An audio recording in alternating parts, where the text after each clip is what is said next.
the best game. Let's play cricket, cheered Manaim, grabbing his favorite bat. His younger brother, Shazane, raced into the sunny backyard, a bright red ball in his hand. It was a perfect day for a game. Manaim stood ready. Okay, bowl it, he called. Shazane wound up his arm and sent the ball flying. Crack! Manaim hit the ball with all his might, and it soared high into the air. Shazane ran as fast as he could, his eyes on the little red ball sailing across the sky. He stretched out his hands, ready to make the perfect catch.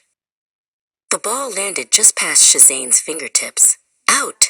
Shouted Manaim, dancing with joy. I'm the best! Shazane felt a little sad. He had tried his hardest. It's my turn to bat now, said Shazane, walking over. But Manaim held the bat tightly. No, I want to hit again. I'm winning, he declared. That's not fair, Shazane said, his voice wobbling. We're supposed to take turns. The brothers started to argue, their happy game forgotten. Just then, their mama, Amara, came outside. She saw their grumpy faces and knew something was wrong. What's happening here, my boys? She asked softly. Manaim won't give me a turn, complained Shazane.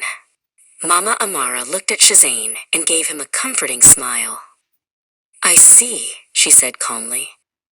Mama Amara sat them both down on the cool grass. A game is a game, she explained. It's not about who wins or loses. The most important part is that you are playing together and having fun as brothers. Manaim looked at his younger brother's sad face. He didn't want Shazane to be unhappy. He remembered how much fun it was to play together. I'm sorry, Manaim whispered, and he held out the bat. It's your turn.